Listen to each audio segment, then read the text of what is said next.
Muy buenos días tengan todos ustedes, hermanos que nos acompañan en esta mañana a Comunidad Apostólica.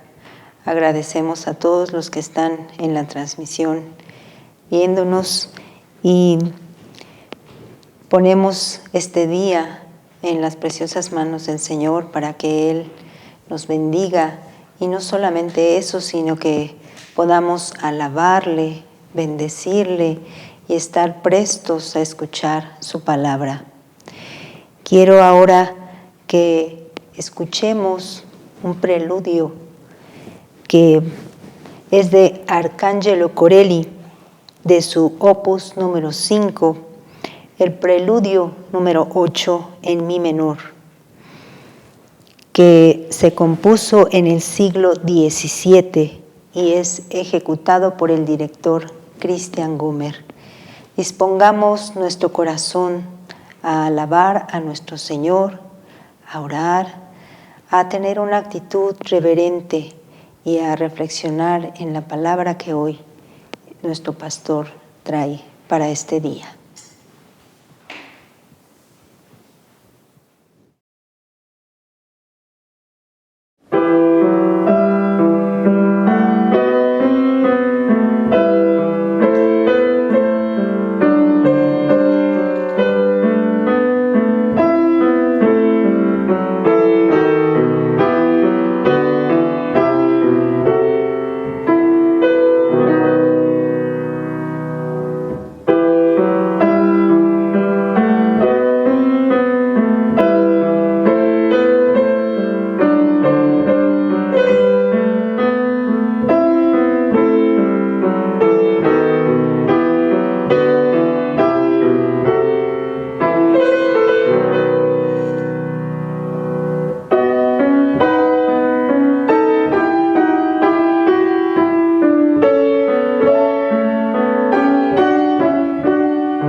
Bueno, pues ahora, hermano y amigo, le invito a que me acompañe a hacer una oración a nuestro Señor. Gracias te damos, amado Señor, por la gracia que recibimos de ti, de despertar a un nuevo día, con tantas cosas que tú nos quieres bendecir, con tantas oportunidades que tú nos das día a día y a cada momento. Te alabamos y te agradecemos, Señor, tu misericordia y que eres fiel siempre. Gracias, Señor, porque podemos como comunidad acercarnos a ti y esperar, Señor, que tú sigas hablando a nuestras vidas.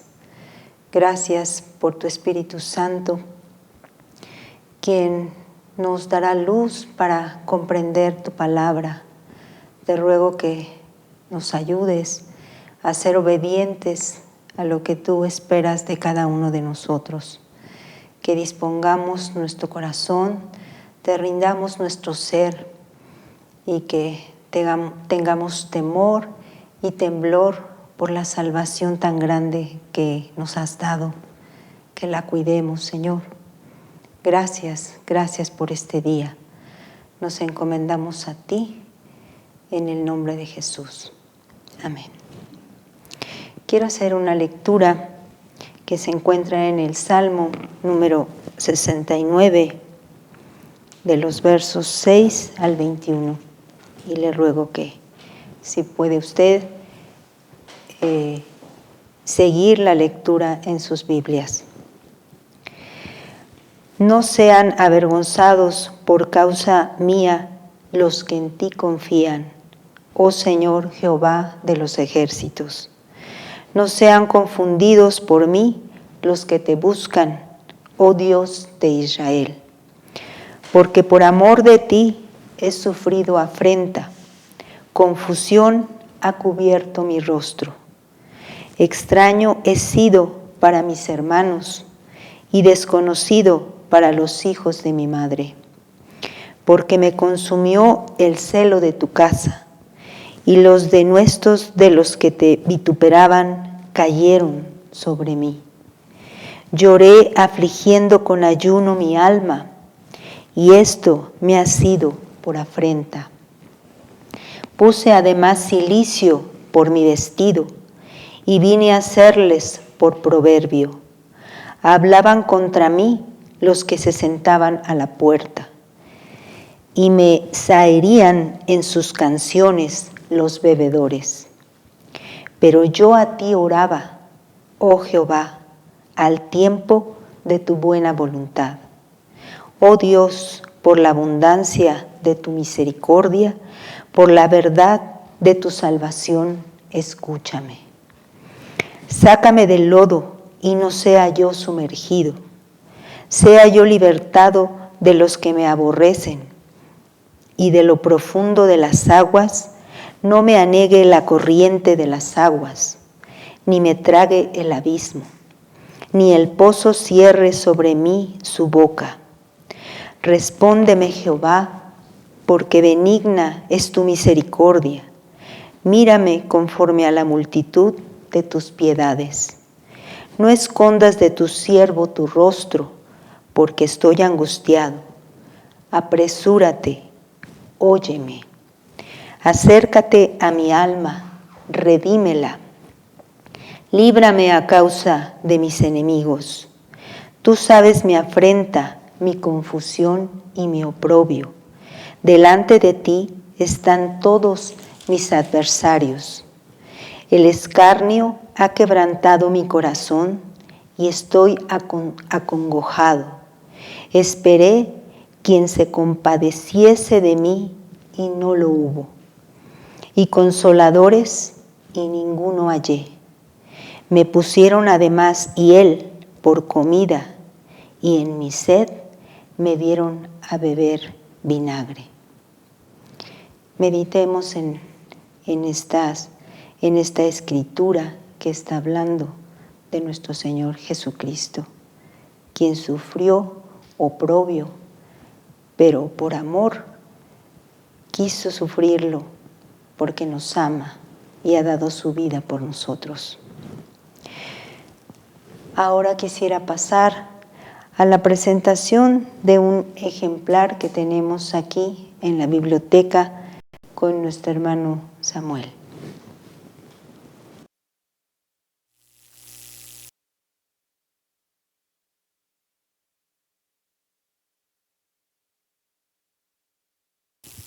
Buen día, hermanos. El libro que les voy a presentar hoy se llama Textos, fuente y contextuales de la narrativa evangélica, metodología aplicada a una selección del Evangelio de Marcos. Este libro fue realizado por Miguel Pérez Fernández, y en este libro el autor se dedica a analizar y traducir del griego una serie de versículos dentro del Evangelio de Marcos, además de usar partes del Antiguo Testamento con el fin de contextualizar el texto evangélico y mostrar cómo los textos del Antiguo Testamento culminan en Jesús.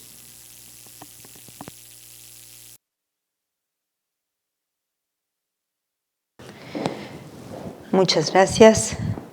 Bueno, pues ahora quisiera que desde su hogar usted entonara junto con nosotros nuestro primer himno. Este himno tiene por título Cristo me ama. Es un canto que va a ser interpretado en Popoluca y es de autoría de Anna Wagner del siglo XIX, con música de William Bradbury. Y bueno, va a aparecer la letra en la pantalla y voy a leer solamente la primera estrofa. Dice: Cristo me ama, bien lo sé, su palabra me hace ver que los niños son de aquel quien es nuestro amigo fiel. Y el coro dice: Cristo me ama, Cristo me ama. La Biblia dice así. Escuchemos, hermanos, y cantemos también, acompañemos con nuestra voz y entonemos a nuestro Señor. Reconozcamos que Él nos ama. Adelante, por favor.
Bueno, pues este bello y alegre himno está, como les decía, en la lengua popoluca y es del sur de Veracruz.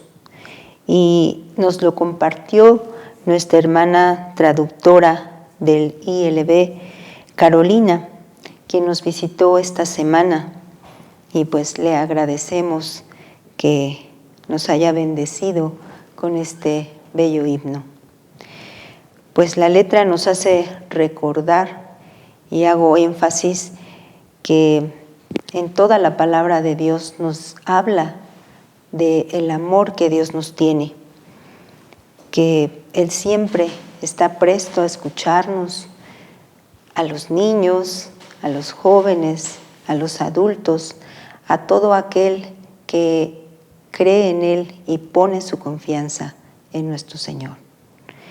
Quisiera pasar al segundo canto, que va a ser interpretado por nuestro hermano David Pech y tiene por título Tú dejaste tu trono. y corona por mí. Este himno fue escrito por Emily Elizabeth Elliot y es del siglo XIX. La música es de Ira Sankey y bueno, pues sobre Emily Elliot, ella fue una mujer de la era victoriana que trabajó en filantropía en la escuela dominical y en escuelas para niños. Editó la revista Misionero Instructor de la Iglesia Juvenil. Tiene una gran esencia teológica muy profunda. Escuchemos con atención este bello himno.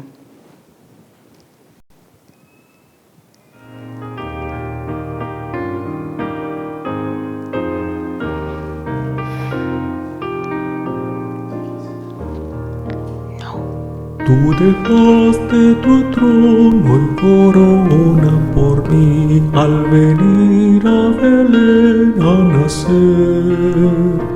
Mas a ti no fue dado el entrar al mesón y en establo te hicieron nacer.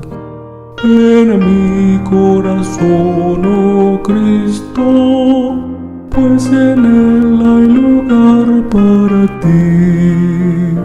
Ven a mi corazón, oh Cristo, ven, pues en él hay lugar para ti.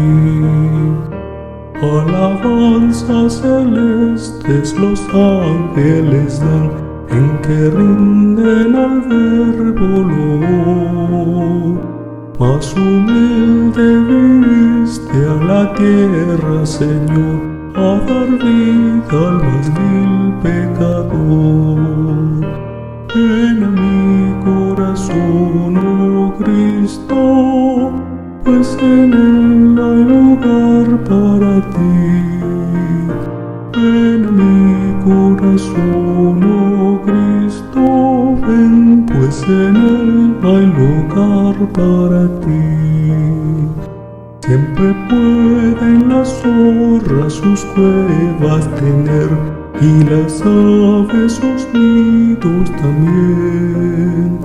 Mas el Hijo del Hombre no tuvo lugar en el cual reclinara su sien.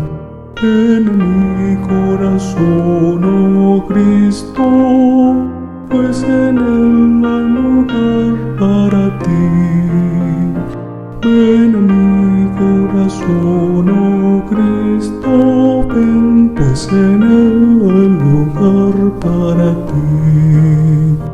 Alabanzas sublimes los cielos darán cuando vengas glorioso de allí, y tu voz entre nubes dirá: ven a mí, que hay lugar junto a mí para ti.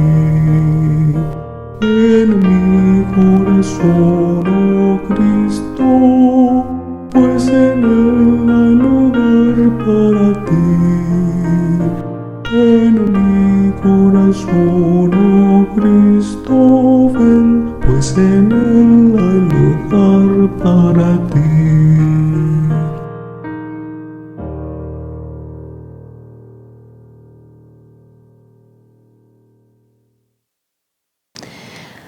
Ahora quiero saludar a nuestros hermanos y amigos que están viendo la transmisión, nos acompañan de otros países como Japón, Rusia, España, Italia, Inglaterra, Brasil, Salvador, y en Estados Unidos a los hermanos de Atlanta, de Texas y California. En México a los hermanos de Chihuahua, Coahuila, Aguascalientes, Jalisco, Veracruz, Querétaro, Estado de México, Puebla, Tabasco, San Luis Potosí, Chiapas, y por supuesto de la Ciudad de México. Pues les mandamos un abrazo muy fraterno, hermanos. El Señor nos siga bendiciendo cada día con su palabra. Gracias por estar en comunión con nosotros. Y bueno, quiero pasar a las felicitaciones de nuestros hermanos que cumplen años en esta semana. Tengo aquí el día 24, nuestra hermana Pilar Díaz va a cumplir años, y el día 25 nuestra hermana María Estela Montiel. Bueno, pues solamente tengo estos dos nombres. No sé si hay alguien más que cumpla años esta semana, pues puede escribirnos en la conversación y ponernos ahí, por favor, el día que usted cumple años y su nombre completo, para agregarlos a nuestro directorio y poder así felicitarlos.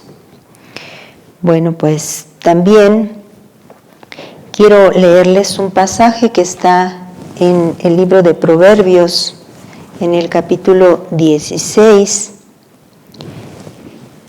Solo leeré 3 versos y dice así: mejor es adquirir sabiduría que oro preciado, y adquirir inteligencia vale más que la plata. El camino de los rectos se aparta del mal, su vida guarda el que guarda su camino. El entendido en la palabra hallará el bien, y el que confía en el Señor, en Jehová, es bienaventurado. Pues, hermanos, meditemos en estas palabras y anhelemos y pidamos sabiduría en todo momento. Dice aquí la palabra, que es más preciada que la plata.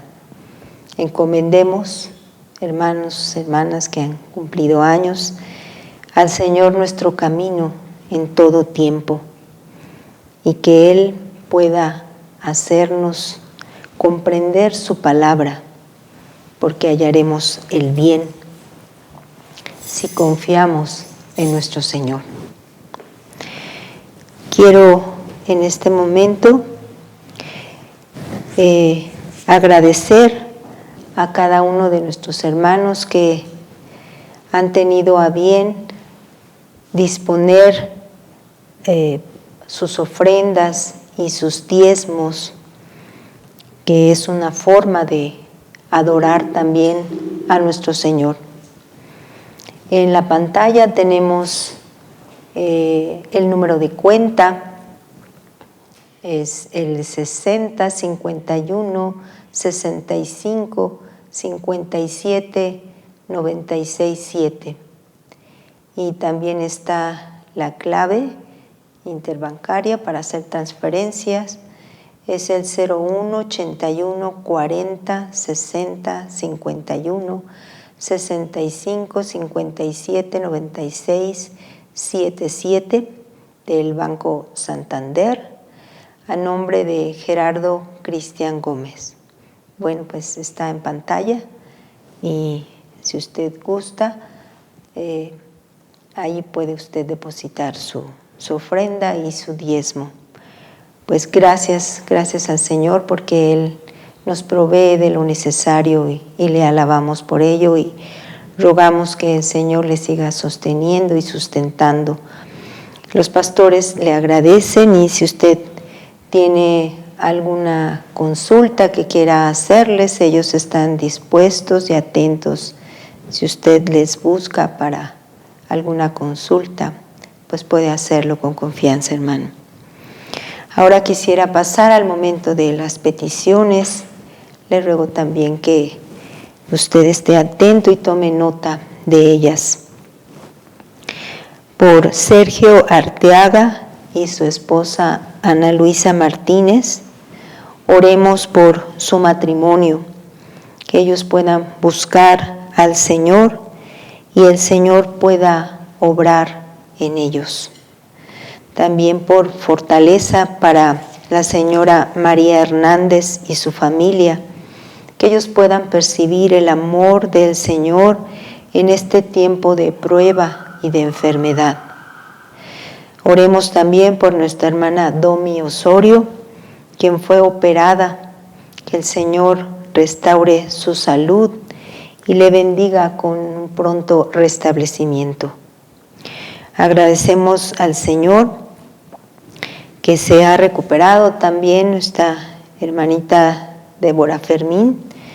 Ella sirve como misionera en Chihuahua y pues rogamos al Señor que Dios la siga usando en ese lugar.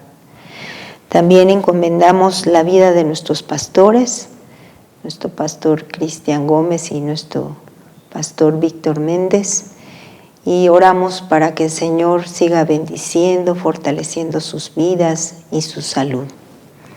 Que Él siga hablando a su corazón, revelándoles su palabra para que sigan siendo de gran bendición para cada uno de nosotros.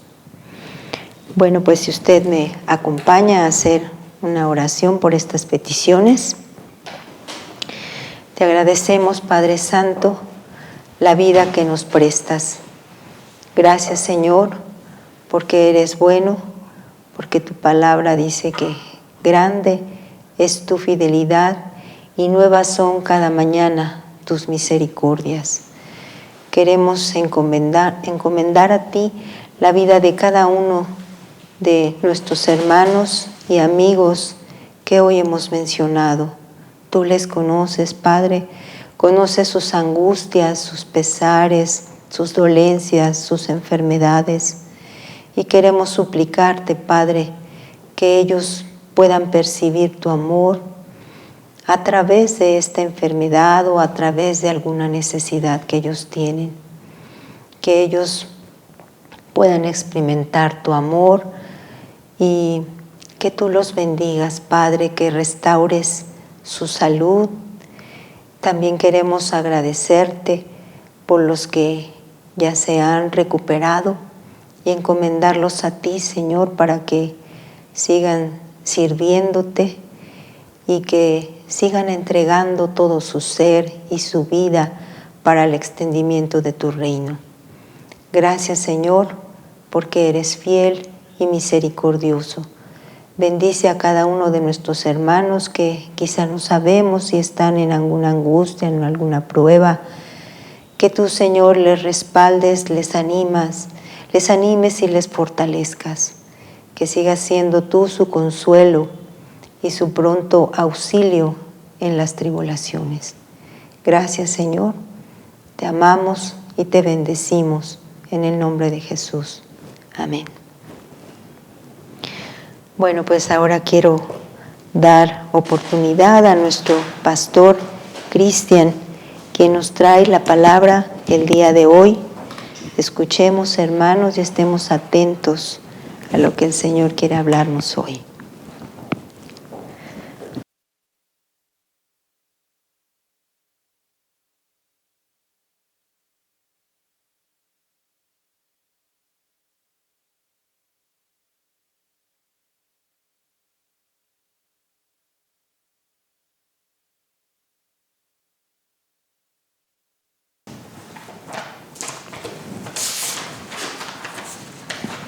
Hemos titulado a nuestra plática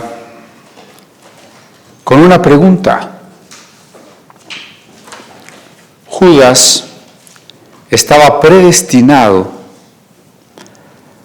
para traicionar a Jesús en una comida amorosa, en una comida de pacto. ¿Por qué he titulado así? Porque, como hemos ya visto, Lucas no cambia de tema abruptamente, siempre hay un hilo conductor de un pasaje al otro. Y en este caso, pues esta historia de Judas, con la que empezaría, digamos, la perícopa de la pasión, se liga inmediatamente con la fiesta de los panes sin levadura y la Pascua.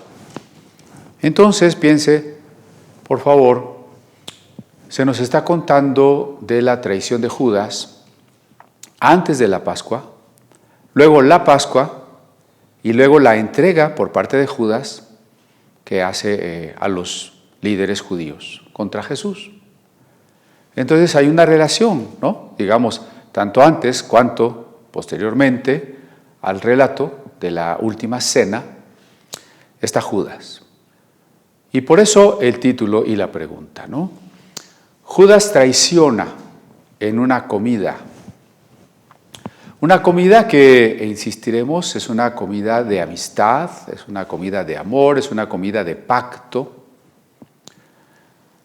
Y por eso Lucas ha querido contrastar que estando Judas en la posibilidad y en la participación de una comida de amistad, ha traicionado esa amistad. Mantenga esto, por favor, en mente. En el fondo tengo un grabado de una Biblia de 1880 y que precisamente es alusiva a Judas poniéndose de acuerdo con los líderes religiosos.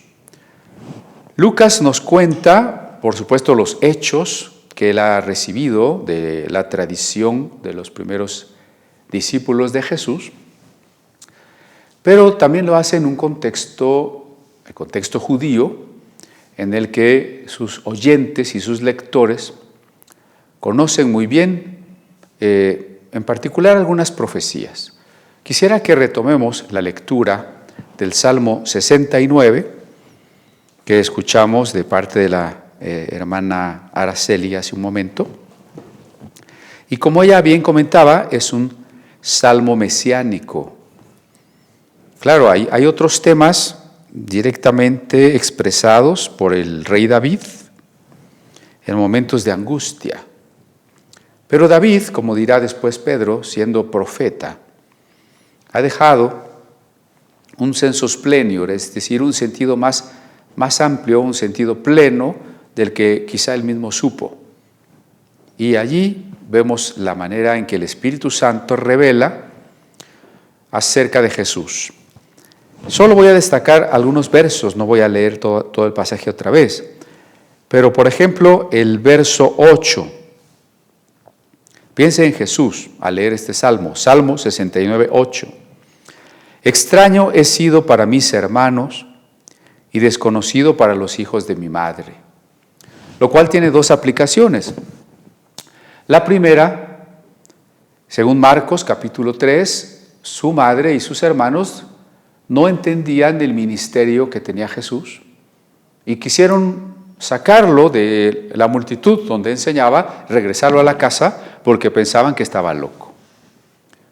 Y seguramente sus hermanos también, como lo hicieron los discípulos, le abandonaron en el momento de la muerte. Extraño he sido para mis hermanos y desconocido para los hijos de mi madre, también podría ser explicado como que sus paisanos, los judíos, a quienes él había venido, como dice el primer capítulo del Evangelio de Juan, le rechazaron, no le conocieron. El verso 9, porque me consumió el celo de tu casa y los denuestos de los que te vituperaban cayeron sobre mí. Esto inmediatamente nos remite al pasaje ya estudiado por nosotros, en que Jesús llega al templo y se encuentra con que en el atrio están los mercaderes haciendo negocios a costa del pueblo llano, el pueblo sencillo, que va en busca de una solución espiritual. Luego, en el verso 12, se profetiza el escarnio que Jesús sufre a partir de su aprehensión y seguramente antes por sus enemigos, escarnio que continuará hasta los últimos momentos en la cruz. Dice el verso 12, hablaban contra mí los que se sentaban a la puerta y me zaherían en sus canciones los bebedores. Las burlas, incluidos los soldados romanos, ¿no? Pero mientras Jesús clamaba en la cruz, dice el verso 13, pero yo a ti oraba, oh Jehová, al tiempo de tu buena voluntad, oh Dios, por la abundancia de tu misericordia. Y en el verso 15 hay un paralelismo con la oración que encontramos en el capítulo 3 del libro de Jonás y que se refiere, según los evangelios, a un tipo o símbolo que prefiguraba la muerte de Cristo, su estancia en la tumba y la resurrección. Por eso dice el verso 15, no me anegue la corriente de las aguas, ni me trague el abismo, ni el pozo cierre sobre mí su boca. Lea después Jonás 3, va usted a ver exactamente el paralelismo aquí. Interesantísimo el verso 21. Me pusieron además hiel por comida y en mi sed me dieron a beber vinagre. Para mitigar el dolor de los crucificados, les daban mirra mezclada con hiel, que Jesús no quiso tomar, y en son de desprecio y burla, cuando Jesús pidió agua, le dieron vinagre. Pues este salmo nos muestra entonces que Jesús sufriría traición, escarnio, rechazo y la propia muerte. Sus enemigos se multiplicarían contra él. Así que cuando Judas le traiciona, no debe sorprendernos. Judas es un amigo de Jesús. Y por eso el Salmo 41, vamos a regresar un poco, Salmo 41, dice en el verso 9, aún el hombre de mi paz, en quien yo confiaba, el que de mi pan comía, alzó contra mí el calcañar. Déjeme decirle esta frase que podrá sonar extraña, ¿no? Judas no era una mala persona. Usted va a decir, ¿pero cómo? ¿Qué quiero decir? Todos somos pecadores. Judas era un pecador, como yo soy un pecador, usted es un pecador. Lo que quiero decir es que a Judas se le pinta y se le imagina, en general, como un mal discípulo, hipócrita, siempre enemigo de Jesús. Algunos hacen derivar su nombre Iscariote de la raíz sicarios, que serían los asesinos, aunque es más probable que derive de Ish, hombre, y Hariot, una región de Judea. Si es correcta esta segunda conjetura, de los 12 apóstoles, que todos eran galileos, la excepción sería Judas, el único originario de Judea. Pero lo que estoy diciendo es que a Judas se le ha pintado siempre con rasgos negros, negativos, crueles, oscuros. Sin embargo, el concepto que Jesús tiene de él y la manera en cómo Jesús le trató no es esa. Baste por lo pronto esta versión de la Biblia que leí en Salmo 41:10, Salmo 41:9, el hombre de mi paz, o sea, mi hermano, mi amigo más íntimo, aquel en quien yo descanso, es mi amigo, ¿no? Aquí traduce Casiodoro, el hombre de mi paz, en quien yo confiaba. Está diciendo que Jesús confiaba en Judas. Y usted me dirá, bueno, pero si Jesús es Dios, él sabía que Judas lo iba a traicionar. Yo no niego que Jesús es Dios, eso ya lo sabemos, lo hemos discutido, está dado por sentado. Pero recuerde que los evangelios nos presentan ese Dios encarnado, un Jesús que mientras desarrolla su tarea en la tierra, está limitado a las posibilidades del hombre. Como hombre, Jesús no está usando su omnisciencia, es decir, no lo sabe todo. No se imagine usted que desde niño Jesús ya sabía que iba a morir en una cruz y como en alguna película lo ponen, casi ya jugaba con crucecitas.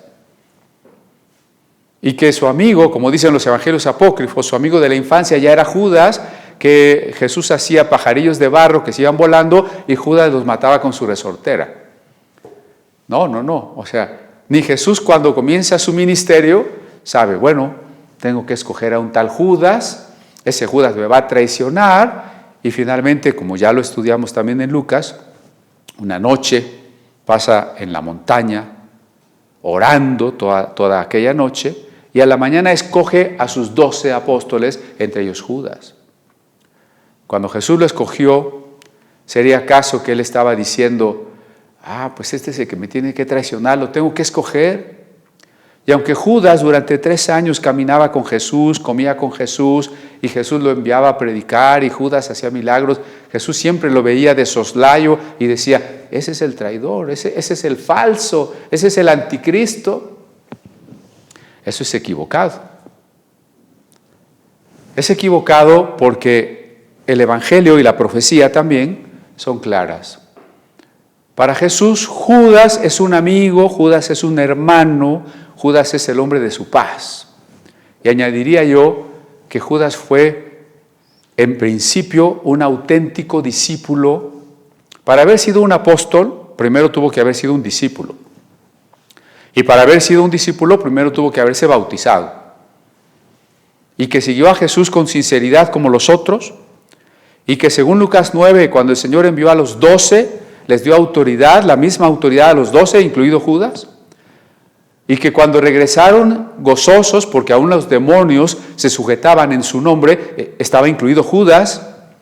Y Jesús les dijo, no se gocen solo de que los demonios se sujetan, gócense de que sus nombres están escritos en el libro de la vida. Y el texto bíblico no añade entre paréntesis, menos tú, Judas. No. Judas es un discípulo, Judas es un apóstol y el nombre de Judas está escrito en el libro de la vida. Caray, qué cosa tan extraña, ¿no? Bueno, trate de seguirme porque ya la semana pasada habíamos cerrado nuestra reflexión preguntándonos si era Dios quien había determinado que Judas traicionara al Maestro. Ya lo habíamos preguntado. Y esto que estoy diciendo tiene sus implicaciones en ese sentido. Por lo pronto, la profecía del Salmo nos dice que Judas era un hermano y un amigo para Jesús. Y continúa diciendo, en quien yo confiaba. Entonces Jesús ya sabía que Judas era un malvado o confiaba en Judas. Si nos atenemos al texto bíblico, Jesús confiaba en Judas. Un detalle que nos muestra la confianza de Jesús en Judas es que Judas era el tesorero del grupo, de los 12 y las otras personas que acompañaran a Jesús, que era una comitiva más grande, porque Hechos 1 dice, de todos los que nos han acompañado desde el principio, 12 más otros. ¿Usted no le confiaría los dineros y la administración a alguien en quien no confía? Jesús confiaba en Judas. Claro, alguno de los evangelios dice, pero Judas era ladrón. Sí, pero eso lo dice décadas después, cuando redacta el evangelio y recuerda. Pero en ese entonces, nadie sabe que Judas es un ladrón y que es un codicioso y que finalmente será un traidor. Nadie lo sabe. Y es importante tener esto presente, porque usted y yo tampoco sabemos quién de nuestros familiares nos va a traicionar. ¿No le ha pasado, y seguramente sí, que de quien menos esperaba a usted fue quien le falló? ¿Quien le robó sus cosas? ¿Quien habló mal de usted? ¿Quien no le respondió en una situación en que usted hubiera esperado ayuda? ¿Quien menos esperaba le traicionó? ¿Un familiar? Sí. ¿Un amigo? ¿La pareja? Bueno, entonces, Dios, al enviar a su Hijo, quería sujetarle, quería solidarizarle con el sufrimiento de los hombres. Y el sufrimiento, o parte del sufrimiento que experimentamos, es el abandono de los demás, es la traición, es ser pagados con la moneda que no esperábamos, por quien menos esperábamos. Si Jesús hubiese sabido desde que escogió a Judas, que Judas lo iba a traicionar, y siempre lo hubiese tratado de manera diplomática, casi hipócrita, sin decirle nunca que él era un traidor, sino como si fuera un discípulo más, igual que los otros.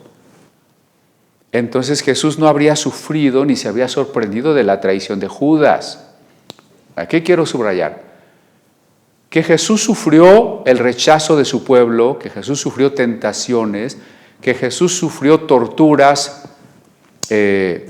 fue abofeteado, fue azotado, todo eso lo sufrió. Lo sufrió realmente. Así que la traición de un amigo tendría que haberla sufrido realmente.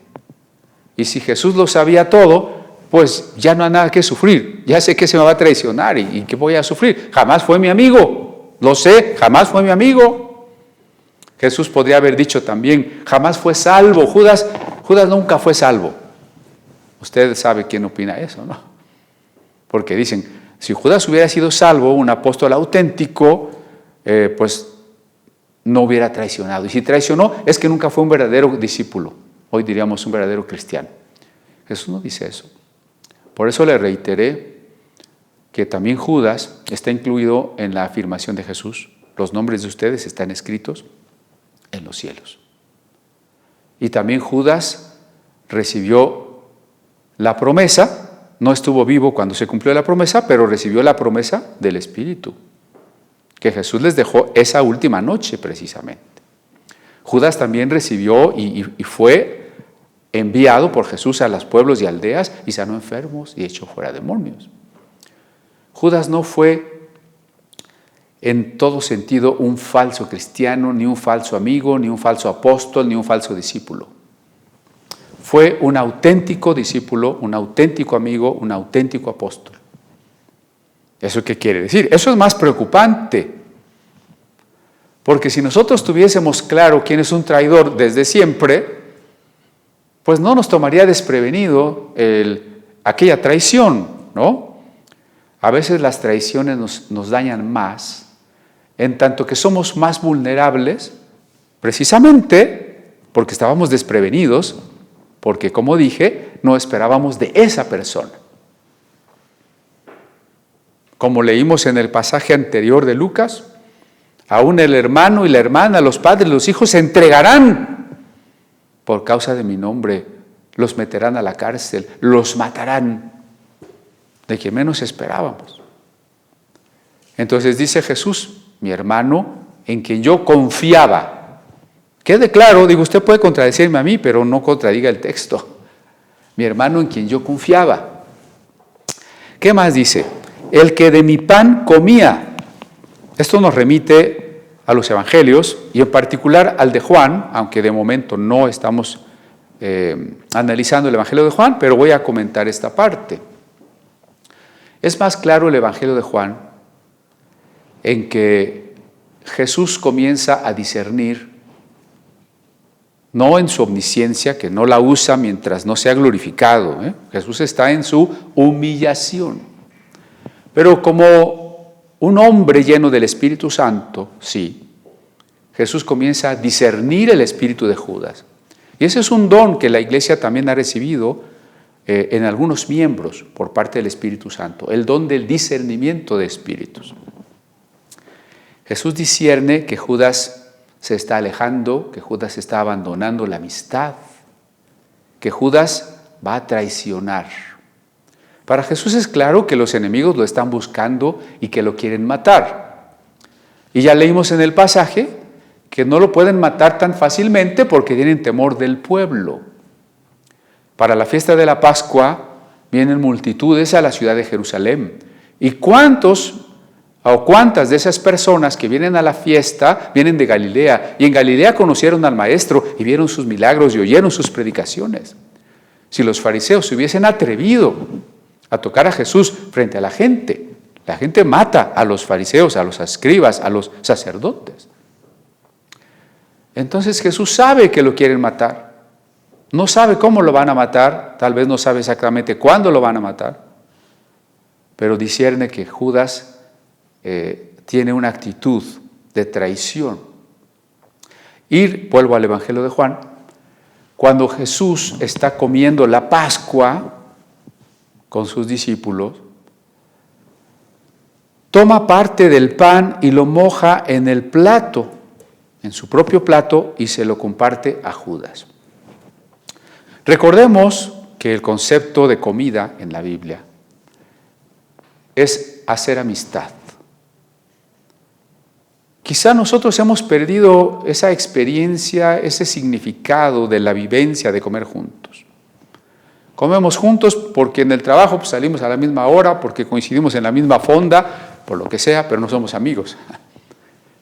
Pero bíblicamente hablando, cuando usted come con alguien, debería estar consciente que hay un acto de compartir que fortalece la amistad, el compañerismo.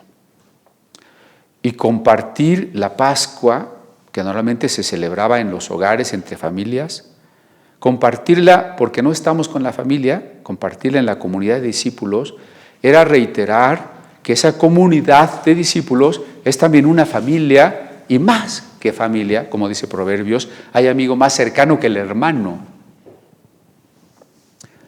Entonces, para empezar, que Judas estuviese sentado a la mesa era ya un acto de amistad por parte de Jesús, que quería comer con él la Pascua. Y reiterando que Judas no era un torvo pecador con cara de maloso, que ya todo el mundo sabía que era un malvado, reitero que eso no es así, porque ¿quién de los discípulos sabía que Judas era el traidor? Nadie. Cuando Jesús dice, ¿alguien me va a traicionar? Todos se preguntan, ¿quién? Incluso le dicen a Juan, pregúntale tú, ¿quién va a ser?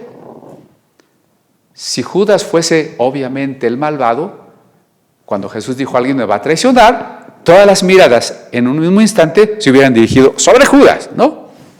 Pero nadie supo que era Judas, nadie sabía si era Felipe o si era Pedro o si era Mateo, ¿quién iba a traicionar al maestro? En ese momento que Jesús le da el pan a Judas, está como llevando el pacto de amistad a un nivel superior. Porque no solo estamos comiendo juntos, somos amigos, vamos a comer del mismo plato.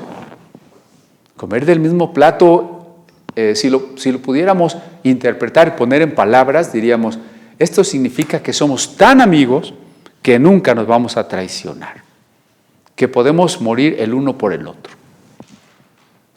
Y Judas toma el pan que Jesús le ofrece de su propio plato y se lo come. El acto significa, por fuera, claro, exteriormente, que Judas acepta que la amistad con Jesús se eleva a tal punto que jamás se traicionarán. Pero ese es un acto de hipocresía de Judas, porque Judas ya ha tomado la deliberación de traicionar al maestro. Y por eso Juan lo expresa como que en ese momento Satán llenó su corazón. Y entonces Jesús discierne que aunque tomó el bocado, su actitud no cambió. Qué triste, ¿eh? Cuando con algún hermano de la iglesia, algún amigo, algún familiar, en teoría hablamos, quedamos en algo, nos reconciliamos y en el fondo percibimos y discernimos que no es cierto, que todo sigue mal o peor. Entonces, en el momento en que Judas tuvo por parte de Jesús la última oportunidad, fíjese cuál es el amor de Jesús como amigo, Jesús va teniendo cada vez más claro por el Espíritu Santo que Judas le va a traicionar. ¿Y qué hace Jesús? Lo rechaza, lo corre, le reclama, pide a Dios que lo maldiga. No. Jesús con todo su amor le dice, Judas, seamos amigos. Mira, Judas, come conmigo del plato para que no hagas lo que quieres hacer, para que, por el contrario, te afirmes en la amistad que tenemos. Y Judas lo hace por fuera, pero en su corazón se afirma en la decisión. Y cuando un hombre se afirma en la decisión equivocada, en el pecado, entonces se pone él mismo a expensas del diablo porque está aceptando la invitación del diablo. Déjeme a ver si no resulta simplista esto, ¿no? Pero una versión del Pinocho, Pinocho acepta la invitación de unos amigos a irse a donde no debe y ahí le salen orejas de burro. ¿Qué quiere decir eso en el cuento de Carlo Collodi? Que cuando nosotros aceptamos lo que no debemos, estamos abriendo la puerta a las consecuencias. ¿De qué manera la Biblia expresa esto? En el caso del faraón, dice el relato, y Faraón endureció su corazón. Y luego dice, y Dios endureció el corazón de Faraón. Entonces, cuando un hombre ha tomado la deliberación de pecar, el diablo tiene franca entrada a su vida y Dios también dice, bueno, tú decidiste pecar, ahora tú vas a ser un instrumento para que mis planes se cumplan. Porque el mal no puede vencer a Dios. Aún el mal va a terminar encaminándose a la manera en que Dios guía la historia.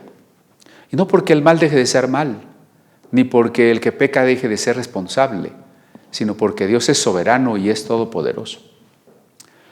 Pero el punto es que cuando Judas se afirma en su decisión, ahí la expresión de Juan es el diablo llenó su corazón. Y la expresión de Lucas es parecida, ¿no?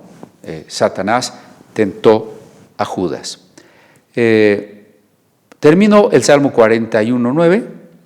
El que de mi pan comía alzó contra mí el calcañar. Bueno, el calcañar es la parte del talón. Esto está dicho en términos poéticos, en términos prosaicos diríamos, me dio una patada, me traicionó. Hoy también se dice, me dio una puñalada trapera, ¿no? Bueno, eso es lo que dice. Vamos a Lucas 22, y allí dice, estaba cerca la fiesta de los panes sin levadura que se llama la Pascua.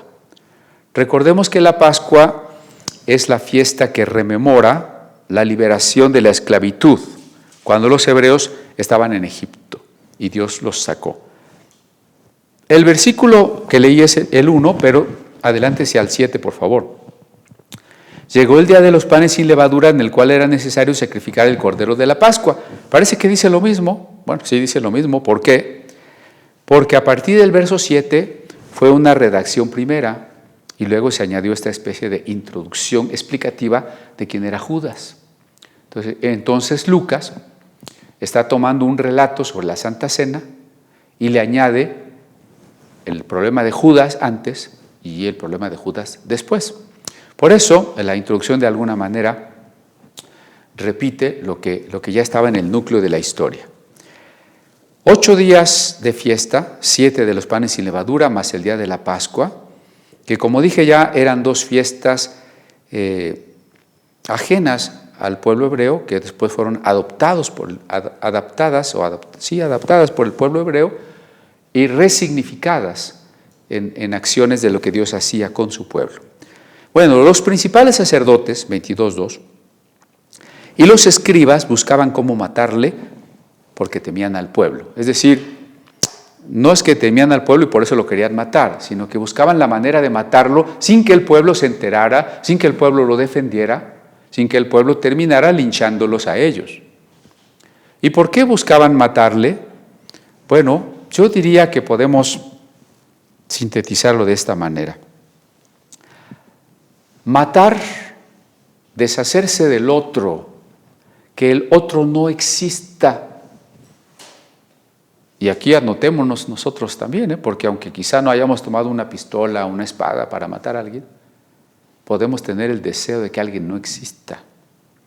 El deseo, en este sentido espiritual, religioso, de matar, surge de todos aquellos que no aman la verdad y por eso quieren matar a quien proclama la verdad.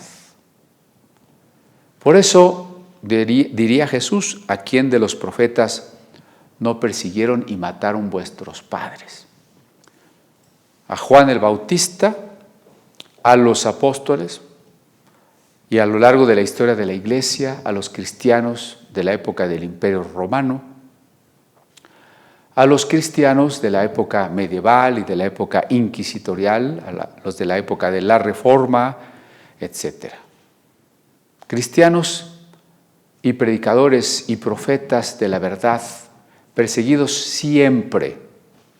La historia figurativa de Caín y Abel representa esa repetición del fenómeno. Olvídese de si en qué fecha, en qué año Caín mató a Abel, de dónde nació Caín y de dónde nació Abel, con quién se casó Caín. La enseñanza es otra.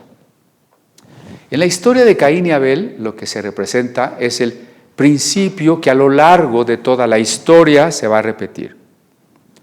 El fratricidio del adorador, Caín, que se enoja con el adorador en espíritu, Abel, y lo mata.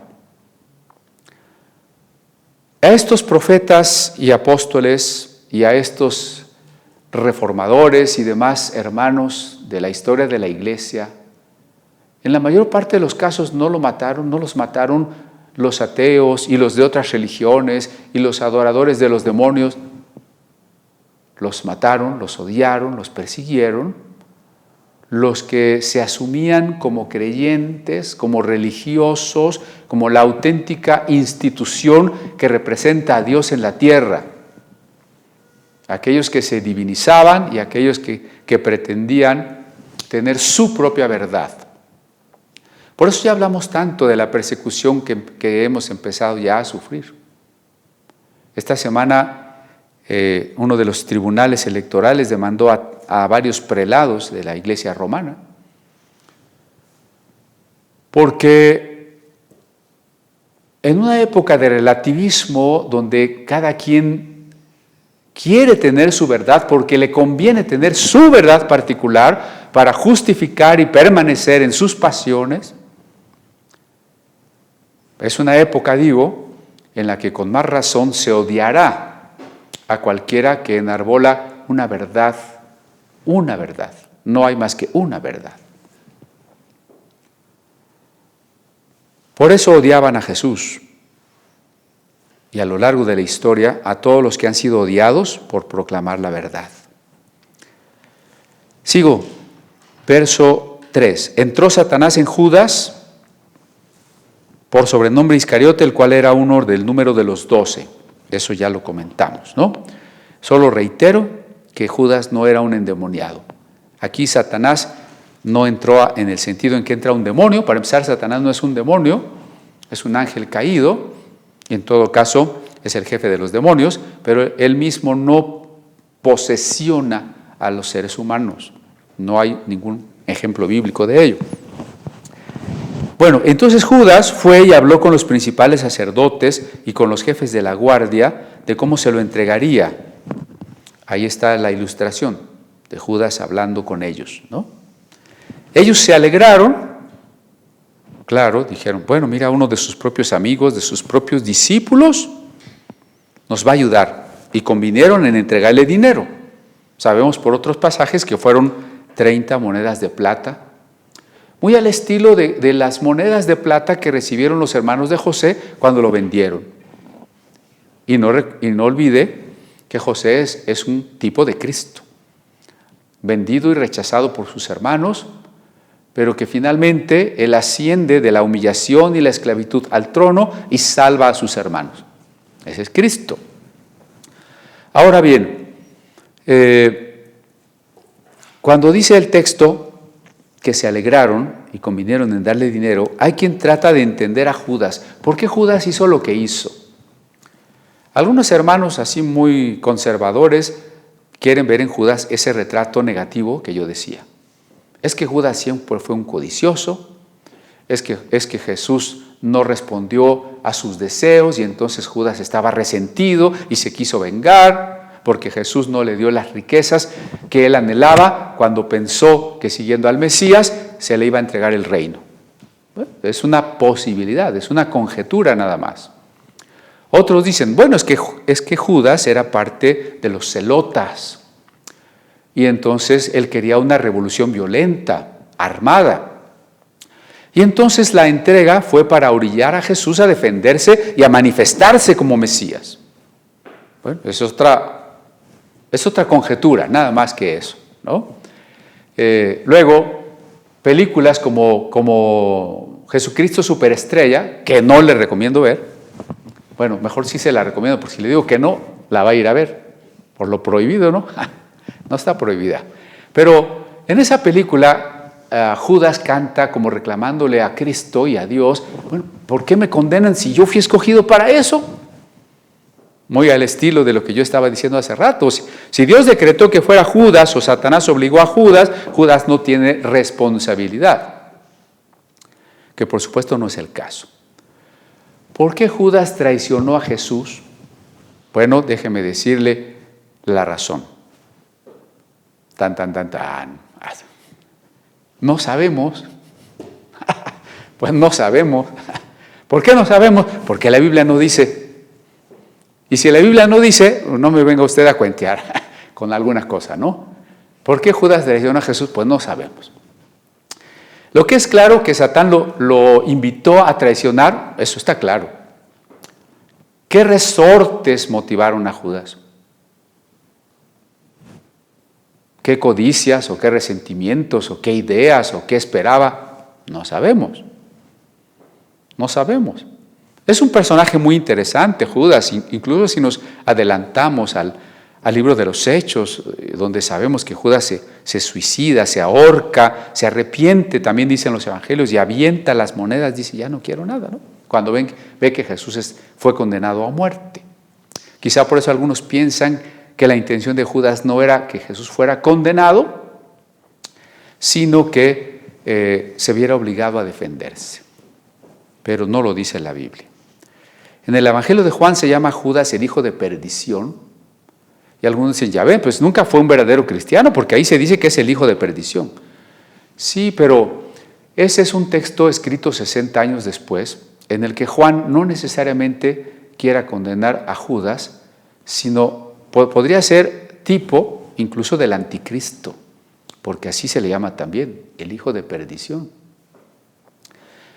El punto, si usted quiere, y no discutirlo más, es que no hay ningún versículo, como nos gustaría a veces que en muchos temas lo hubiera, donde con toda claridad se dice, esto fue así, así, así, así.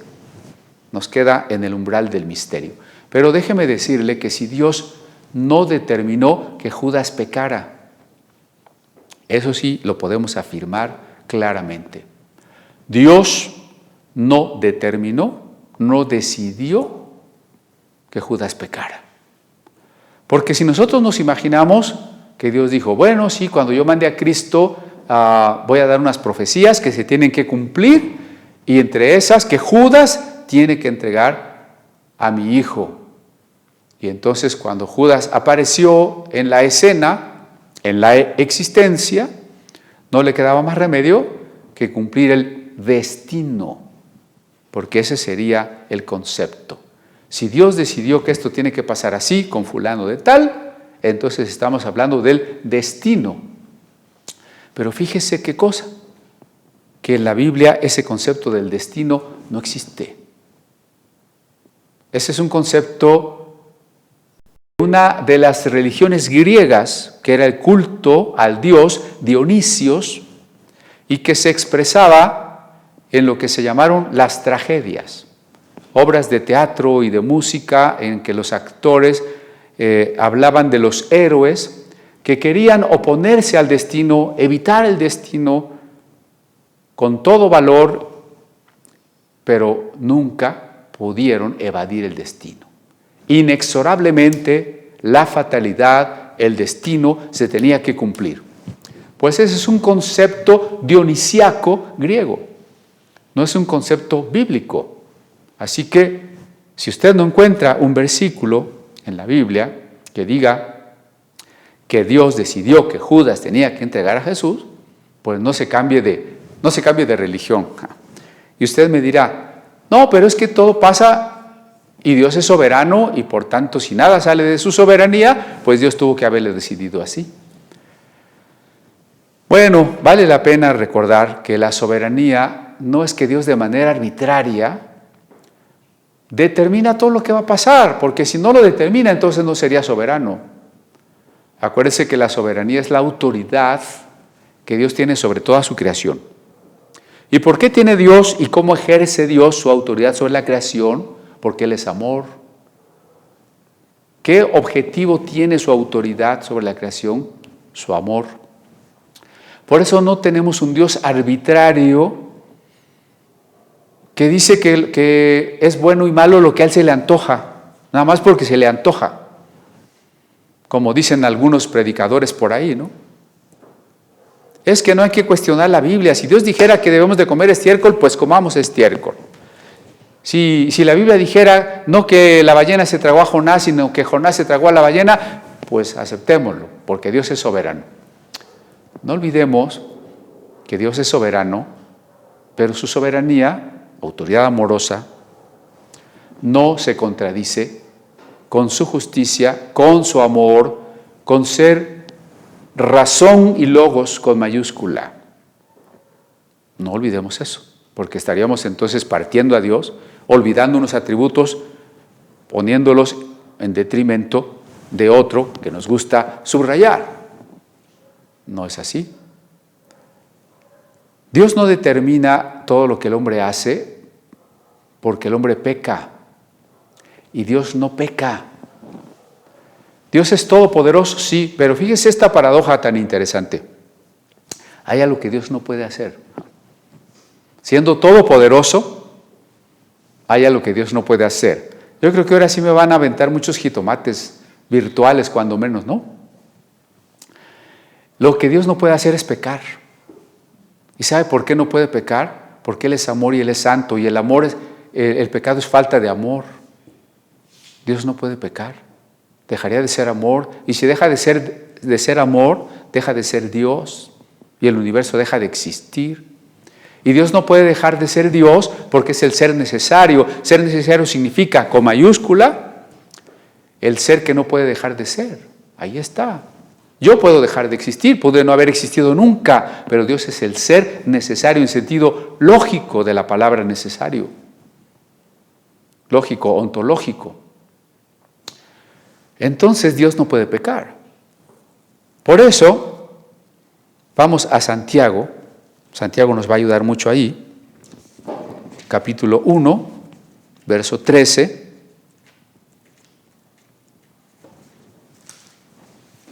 Dice lo siguiente: cuando alguno es tentado, no diga que es tentado de parte de Dios, porque Dios no puede ser tentado por el mal, ni tienta a nadie. Este versículo deberíamos inscribirlo en letras doradas y ponerlo por ahí en una pared, ¿no? Visible.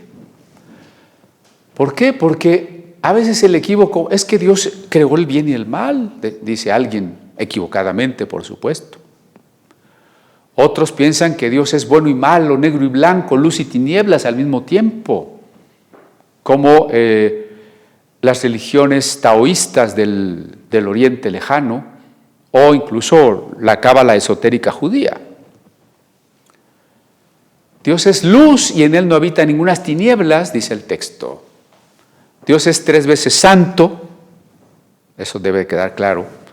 Y por si eso fuera poco, ahora Santiago nos ayuda diciendo: cuando alguno es tentado, no diga que es tentado de parte de Dios.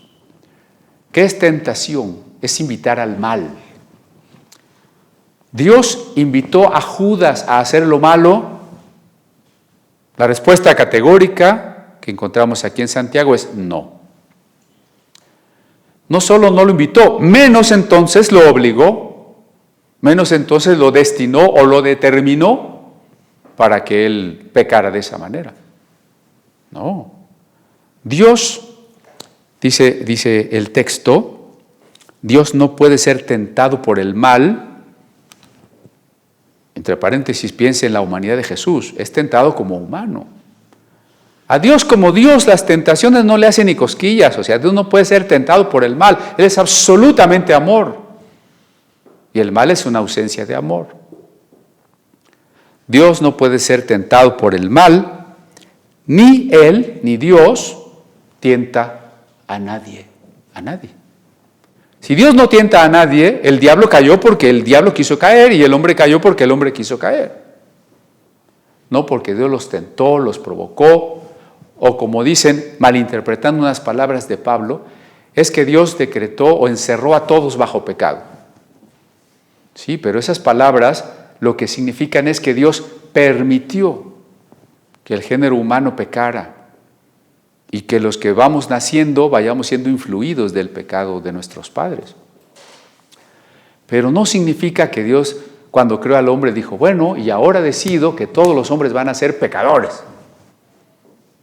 No, ese Dios, si usted lo quiere así, está bien, pero no es el de la Biblia. Y si usted quiere al Dios de la Biblia, tiene que pensar en ese Dios que amó de tal manera al mundo, en ese Dios que no tienta a nadie, en ese Dios que es absolutamente santo, y eso es diferente.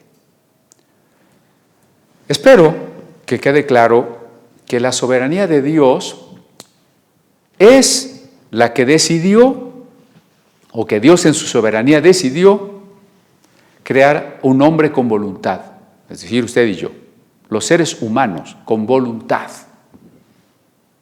Por tanto, si pecamos, es por nuestra voluntad. La tentación es una invitación a pecar que puede provenir de nuestro sistema social, que la Biblia llama el mundo, puede provenir de nuestra propia concupiscencia o deseos desordenados, o puede venir sugerida directamente por el reino de las tinieblas. Pero Dios no tienta a nadie, no invita a nadie a pecar. Dios no invita a nadie a pecar, mucho menos determina que alguien va a pecar. Por favor, hermano, deje un poco sus confesiones de fe y regrésese a la Biblia. En la Biblia Dios no invita a nadie a pecar. Ahora entonces, es claro que Dios no decidió, Judas tiene que pecar. ¿Qué es lo que estaba determinado? Porque sí, hay algo que estaba determinado, ¿no? Que conforme a lo que se había dicho, alguien tenía que traicionar. Porque Jesús venía a identificarse con todas las personas que han sido torturadas, juzgadas injustamente, traicionadas, abandonadas, asesinadas, por supuesto. Pero ¿quién tenía que traicionar? El Señor no ha querido pasar por encima de nuestra voluntad. Si así fuera, Él obligaría a todos los seres humanos a ser cristianos y a todos los cristianos a ser buenos cristianos. ¿Qué porcentaje de cristianos somos malos cristianos? Pues la mayoría. Entonces es porque Dios decretó que yo sea un cristiano tibio. Yo soy tibio porque Dios en su soberanía así lo decretó. Porque si no es por su soberanía, si yo soy tibio porque yo quiero, entonces Dios ya no es soberano porque estoy haciendo lo que yo quiero y no lo que Dios quiere. A ver si no me estoy dejando de comunicar. Estoy diciendo un argumento falaz. Un argumento falaz. La tibieza es mi responsabilidad y no es un decreto divino. De la misma manera el que peca, peca porque es su responsabilidad. El que no se quiere convertir, no se quiere convertir porque es su responsabilidad. Dios ha tomado la iniciativa de enviar a su Hijo y de invitarnos por el Espíritu Santo. Pero Dios no determina, es que tú no te puedes salvar, porque ya decidí que tú no te salvas, yo ya decidí que tú no creas, yo ya decidí que tú seas un cristiano tibio, yo ya decidí que tú seas un traidor, y yo ya decidí que tú, Judas, seas el traidor. No, no es así. Dios aceptó mostrarnos un amor tan grande que cuando encarnara enfrentaría todas las miserias que los hombres enfrentamos, entre ellos la traición. Pero ¿quién habría de traicionar? No está escrito quién. Y lo sabemos porque los demás discípulos también fueron tentados. Ahora, ¿a qué los estaba tentando el diablo? Por favor, si cuando Jesús dice alguien me va a traicionar, todos se miran y nadie sabe quién es porque entienden la posibilidad de que sea cualquiera. Y que Jesús sí se dirige a Judas, pero también previene a los demás al no decirles es fulanito de tal. Pero, ¿qué quería el diablo? Pues él quería matar a Jesús. Pero aquí hay que cuidar también otra posible paradoja. El diablo no quiere que Jesús vaya a la cruz. Y cuando está en la cruz, el diablo quiere que Jesús se baje. ¿No? Ese es por un lado. Por otro lado, el diablo quiere matar a Jesús y tienta a Judas para que lo traicione y lo puedan matar. ¿No parece contradictorio? Por fin, ¿el diablo lo quiere matar o no lo quiere matar? Bueno, el diablo lo quiere matar, pero no quiere que Jesús sea muerto o que Jesús acepte morir en obediencia a su Padre. Esa es la diferencia. Morir de cualquier manera, menos en obediencia a su Padre. Cuando Herodes quiso matar a los niños de Belén, ¿no el diablo ya lo quería matar? Claro. Si algún soldado de Herodes hubiera logrado su objetivo y atravesado con su espada a ese pequeño Jesús, no hubiera tenido este Jesús la oportunidad de una entrega amorosa absoluta a su Padre. Y el diablo quería impedir que Jesús llegara a ese punto. Claro, estamos hablando de cosas muy misteriosas, ¿no? ¿Puede el diablo impedir que algo suceda? Pues sí puede impedirlo, pero sin obligar a los seres humanos. Depende de nuestra decisión. Si nosotros somos tentados y cedemos, entonces el diablo está logrando lo que de otra manera no hubiera podido lograr y está impidiendo la bendición. Ahora sí está impidiendo la bendición. Pero mientras alguien se mantiene en la íntima comunión con Dios, no hay otra manera en que el diablo pueda impedir las cosas. Lo intenta, pero no pudo matar al niño Jesús, cuyos padres lo llevaron a Egipto. Después, cuando Jesús predicó y leyó las Escrituras allá en la sinagoga de Nazaret, recuerdo, sus propios coterráneos quisieron arrojarlo a una barranca y matarlo, y Jesús se escapó.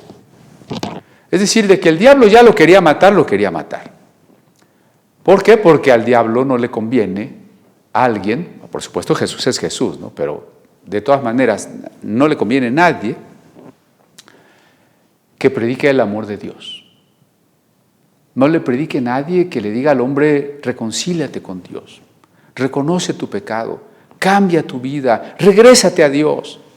Por eso el diablo asusó a los contemporáneos que mataron a los profetas y que mataron luego a los apóstoles y a los mártires cristianos de los que ya hablé. Por supuesto hay que matar a este Mesías, hay que desviarlo del camino, lo muestran las propias tentaciones en el desierto, ¿no? Si eres hijo de Dios, como tratando de convencerlo para que tuviera incredulidad y para que tratara de hacer sus propios milagros sin que Jesús dependiera del Padre, como supuestamente convertir las piedras en pan. Tal vez si el diablo hubiera convencido a Jesús de arrojarse del pináculo del templo para mostrar su gloria a los hombres, y si Jesús hubiera hecho eso en desobediencia a su Padre, se mata en la caída, ¿no? Y habiendo engañado a Jesús, el diablo hubiera triunfado. El diablo quiere matar a Jesús, pero no quiere que Jesús muera cuando eso implica que está obedeciendo a su Padre. Por eso se resuelve la paradoja. Por un lado, intentos para que lo maten de aquella o esta otra manera, y por otra, impidiendo que vaya a la cruz. No se trata, Jesús, de que te humilles, no se trata de que obedezcas de esa manera. Bájate de la cruz si eres hijo de Dios. Entonces los líderes religiosos lo quieren matar, y en eso coinciden con el diablo, porque la actitud es la misma, el odio por la verdad. Ahora Judas, con esos resortes que ignoramos, decide buscarlos y entregarles. Pero estaba yo en que pudo ser tentado, y casi podríamos estar seguros que así fue, porque el diablo así trabaja, que haya tentado o haya hecho la invitación a traicionar a Jesús a todos. Pedro le traicionó, aunque de otra manera. Los demás lo abandonaron. Así que no es nada descabellado pensar que en ciertos momentos a Felipe o a Tomás o a cualquiera le haya dicho: abandona a Jesús, traiciona a Jesús, entrega a Jesús. ¿Por qué? Porque la institución religiosa que estaba en contra de Jesús representaba reconocimiento, dinero, poder, estar en la institución con un estatus bien establecido, con la grandeza del templo, con el apoyo del Imperio Romano. En cambio, estar con ese Jesús que anda caminando de un lado a otro, que es un pobre, que no tiene ni dónde dormirse, pues como que cansa, ¿no? Ya, como que ya para qué estoy siguiendo 3 años a este hombre y no recibo nada. Mejor ya me regreso allá donde está la religión establecida. He conocido mucha gente que está en alguna iglesia bien establecida, con muchos recursos económicos y de otro tipo, pero fría, sin doctrina. Y la gente está allí, ahí se queda. ¿Por qué? Pues porque es cómodo, porque ahí están los amigos, porque ahí está la seguridad que me da una institución. Eso de salirse a evangelizar, a la aventura de qué vamos a hacer ahora, pues a la gente no le gusta. Bueno, seguramente fue tentado Tomás, ya ven que era bien incrédulo, ¿no? Seguramente fue tentado Pedro, que era bien enojón, y los hijos del trueno, Juan y Jacobo. Y fue tentado Mateo, que también manejaba dinero y que había sido un hombre rico, acostumbrado a recibir lo que no era suyo. Pero sí, y partimos de la hipótesis de que los 12 fueron tentados, ninguno de ellos fue obligado a pecar. Quien lo haya aceptado, lo aceptó voluntariamente. Y ese, hoy sabemos, fue Judas. En ese momento no se sabía. Fue Judas. Ahora bien, quisiera enlistarles algunas acciones de Judas. Si hemos concluido, espero que así haya sido, que Dios no decretó que los hombres pecaran y que los hombres se perdieran, porque si Dios es amor, ¿por qué va a decretar desde antes de crearlos que tienen que pecar y crearlos solo para irse al infierno? ¿Ese Dios es amor?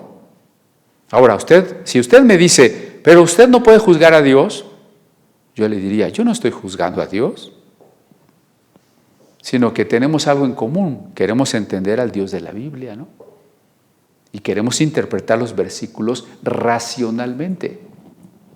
Porque cuando usted saca argumentos en favor de que Dios decretó y de que Dios decide el pecado, usted está buscando argumentos racionales. Por eso tenemos esa plataforma en común para poder dialogar.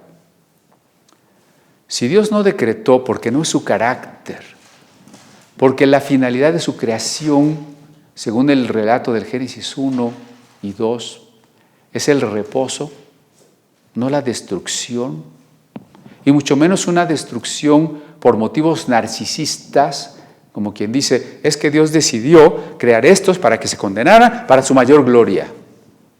¿Qué clase de Dios es ese que necesita de seres finitos para que su gloria se incremente y necesita torturarlos y decidir Él, no ellos, Él, que los va a mandar al infierno solo para su gloria? Y no estoy juzgando a Dios, sino la interpretación tan absurda de un Dios que no es el de la Biblia. Ese es el punto. Bueno, si Dios no decretó que Judas pecara, el pasaje de Lucas nos da una serie de acciones que realizó que realizó Judas, espero que esté despierto, que nos corroboran que la voluntad, la deliberación, la conciencia están en juego cuando pecamos. Si cuando peco no soy consciente del pecado, alguien me obligó a pecar, no es pecado. Como les he dicho a veces de manera así muy simplista, ¿no?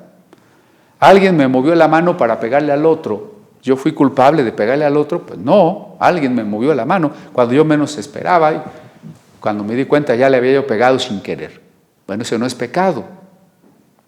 El pecado, para ser pecado, se decide. También Santiago lo dice. El pecado está en aquel que sabe hacer lo bueno y no lo hace. El pecado se decide. ¿Qué hace Judas? Mire, veamos los verbos que se utilizan. Verso 4, Lucas 22, 4. Y este fue. ¿Qué hace Judas? Primero, ir. Judas va con los líderes religiosos. Piense, por favor, en la diferencia, en la distancia que hay entre la tentación y la acción. Yo puedo tener tentación de robarme algo, pero de ahí a que lo realice, es otra cosa. Puedo tener tentación de matar a alguien, pero de ahí a que de veras me lo eche, pues es otra cosa, ¿no? Y todos somos tentados y podríamos estar incluso recostados en nuestra cama ya por la noche y antes de dormir empezar a tener chorromil tentaciones. Pero de ahí a que al otro día nos levantemos y las llevemos al cabo y nos esforcemos por conseguir todas las circunstancias para llevarlas al cabo, pues hay gran diferencia. ¿Sí? Por eso veamos los pasos de Judas. Primero, Judas es tentado, ¿ya? Pero luego va. No le voy a describir cada uno de los pasos que dio Judas, pero solo piense, para ir a buscar a los enemigos se requiere una decisión, se requiere una actitud del corazón. Siguiente verbo, y habló con los principales sacerdotes y con los jefes de la guardia. Segundo verbo, ¿no? Fue, habló, tomó una iniciativa aquí, que está implícito. Él tomó una iniciativa. Se ha casado con la tentación, ha convertido la tentación en un pecado bastante activo. Habla con los jefes de cómo se los entregaría. Claro, aquí hay otro verbo, por supuesto está en copretérito, pero de cualquier manera es una acción que él está buscando realizar. Por ahora realiza la acción de hablar, pero en vistas a entregar, otra acción. Ellos se alegraron y convinieron en darle dinero, y él se comprometió, otro verbo, ¿no? Claro, aquí en participio, pero se comprometió. Eso es una acción y es una actitud. Bueno, vamos a negociar o tal vez sí, tal vez no. No, ya esto ya es un compromiso. Vea la intensidad. Y buscaba, ahí está otro verbo, buscaba una oportunidad. No nada más dice, bueno, pues mira, si se da el caso, así como no queriendo, pues ya ni modo. Porque hay veces que nosotros pecamos al calor de la circunstancia. Por eso aún en las leyes humanas se dice, bueno, lo mató por imprudencia o lo mató por un enojo repentino. En cambio, cuando se dice, lo mató con premeditación, alevosía y ventaja. Bueno, aquí esas serían las características de Judas, ¿no? Se comprometió, buscaba oportunidad, y otra vez el verbo, para entregárselos a espaldas del pueblo, es decir, no solo está la acción de entregar y por tanto traicionar, sino la acción que se tiene que hacer en las tinieblas, que la gente no se entere. ¿De qué manera mañosa, de qué manera política en el mal sentido de la palabra, tramposa, voy a entregarles a Jesús en las condiciones que ustedes quieren? A ver, repasemos cuántas acciones, ¿no? Fue, habló, se comprometió, buscaba y entrega. Cuando menos cinco verbos que son como una escala ascendente, cada vez más terrible, parecido al poema del Salmo 1, ¿no? Bienaventurado el varón que no anduvo en consejo de malos. Una cosa es andar, la otra estuvo en camino de pecadores y luego de plano se sentó en la silla de los escarnecedores. Ahí hay una gradación cada vez más terrible, aquí también. Entonces, bueno, vamos a ir cerrando nuestra plática de hoy. Creo que ya no voy a llegar al verso que había yo colocado ahí hasta el 14.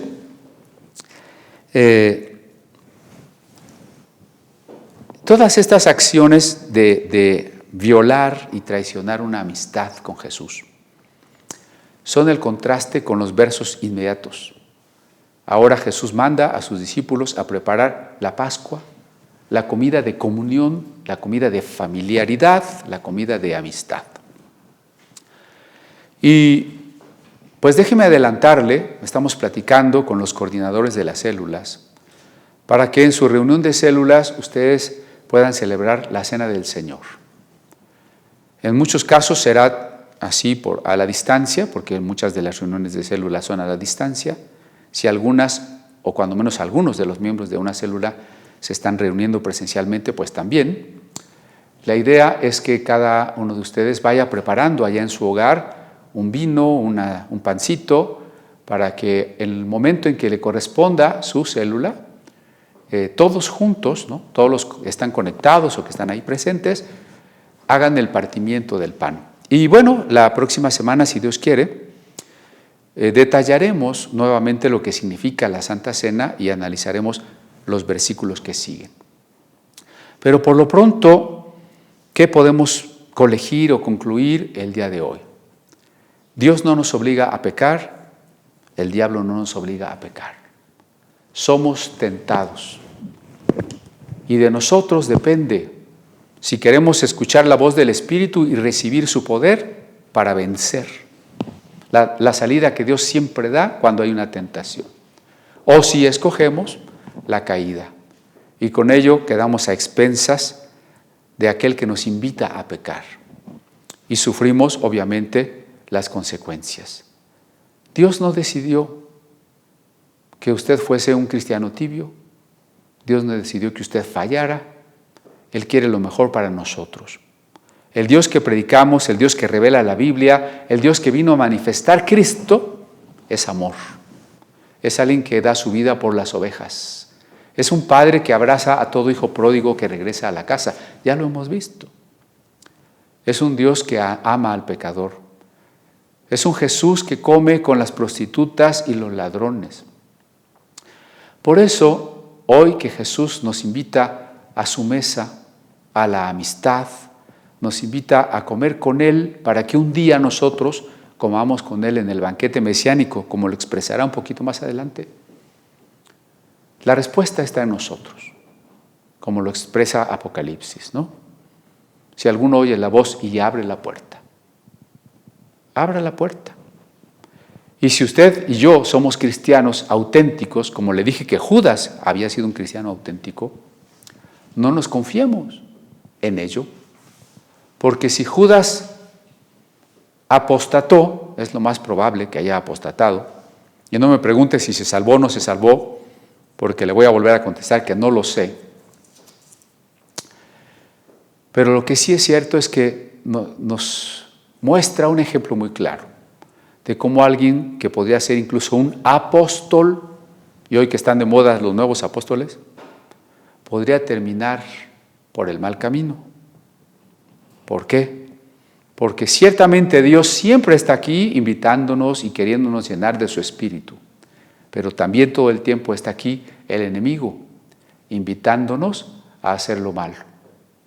Y si Dios no ha querido obligarnos, es porque ha permitido que nosotros tomemos la decisión para amar, porque el amor se decide, y si el amor no se decide, no es amor. Esa es la razón por la que Dios permite tentaciones y permite que tengamos voluntad. Porque cuando en el uso de esa voluntad y de la conciencia decidimos por Dios, vamos creciendo en el amor por Él. Dios no quiere títeres, ni robots a los que Él programó para que no pecaran. Entonces, un robot no puede amar como la computadora que usted usa o su teléfono no le puede amar.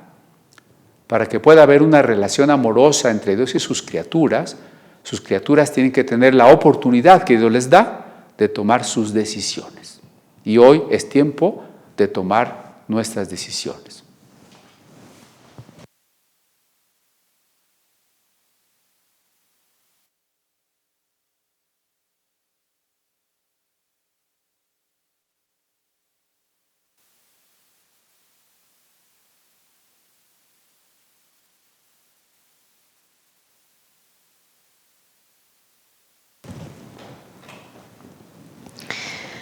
Pues damos gracias al Señor por su palabra.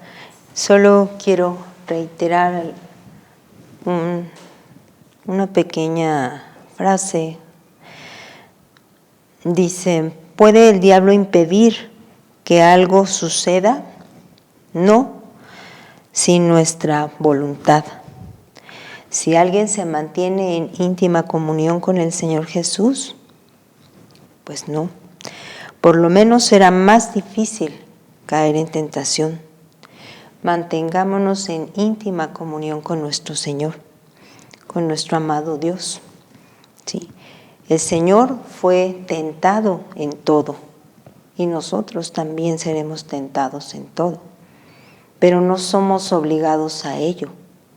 Decidamos seguir el camino estrecho, el camino del Señor, que es vida y esta eterna.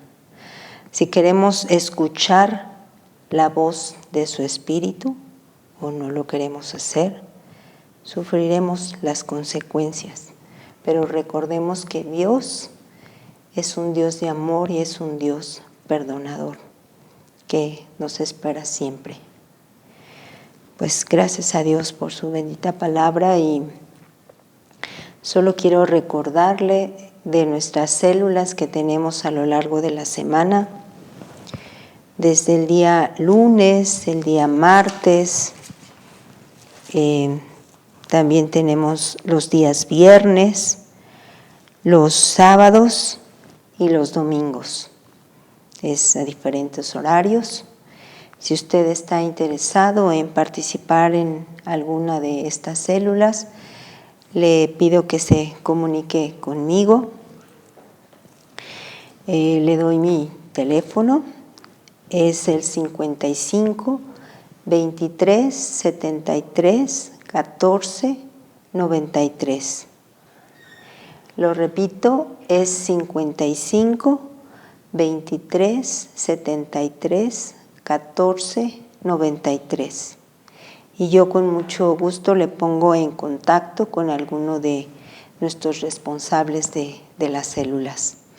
Y les recuerdo también de nuestra reunión que tenemos a media semana, los miércoles a las 5 de la tarde, que está a cargo de nuestro pastor Víctor Méndez. Y bueno, también le invitamos, si usted tiene alguna palabra de ánimo, de consuelo, de exhortación, pues le invitamos a que usted participe, ya sea que usted venga o por vía Zoom y nos pueda compartir algún mensaje que Dios le muestre y seamos bendecidos. Y también le recuerdo de nuestra reunión que tenemos los viernes a las 7 de la noche en el curso de padres. Le invitamos para que usted participe, aún aunque no sea papá, pero todos estos temas nos conciernen a todos. Tenemos también, los jóvenes tienen reunión los lunes a las 8 de la noche. Invitamos a todos los jóvenes para que participen de ella. Los domingos, cada 15 días a las 9:30 de la mañana, tenemos reunión de mujeres. Estamos viendo los dones espirituales y estamos viendo el don de profecía. Le invitamos, hermana, a que usted participe con nosotros. También, bueno, la reunión dominical que tenemos a las 11 de la mañana. Le invitamos a que siga conectándose con nosotros. Y bueno, pues agradecemos al Señor su misericordia y pues le animo a que no deje de ver las transmisiones y las vuelva a retomar en la semana. y estemos reflexionando en la palabra que hoy se nos compartió. Bueno, pues ahora quisiera despedirme con una oración y si usted gusta acompañarme. Te agradecemos, amado Dios, por este día, por lo que hemos escuchado. Gracias, Señor, porque sabemos que tú eres un Dios de amor, un Dios perdonador, que nos permite la vida y el tiempo que tenemos, Señor, tenemos oportunidad de acercarnos a ti y de reconciliarnos contigo. Gracias, Señor, por ese amor tan grande que nos has mostrado a través de tu Hijo Jesucristo, al morir en la cruz y dar su vida por nosotros. Gracias porque podemos acercarnos a Él con un corazón contrito y humillado y pedirte, Señor, que tú nos sostengas, que nos ayudes en este caminar y que tu fortaleza siempre nos sostenga, tu amor y tu misericordia. Gracias, Señor, porque a pesar de ser tentados, y esto depende también de nosotros, el acceder o no, el decir sí o no a ella. Pero gracias, Señor, porque estamos dispuestos a escuchar la voz de tu Espíritu. Te ruego que así sea en cada uno de mis hermanos, que estén dispuestos y atentos sus oídos a escuchar a tu Espíritu y que tú nos guardes, Señor. Gracias, Padre, por tu misericordia. Encomiendo a mis hermanos a tu gracia, a tu amor. Y, Padre, gracias por todo lo que nos permites vivir y por todo lo que nos provees. Te alabamos y te bendecimos en el nombre de Jesús. Amén. Pues estamos despedidos. El Señor les bendiga. Gracias, hermanos.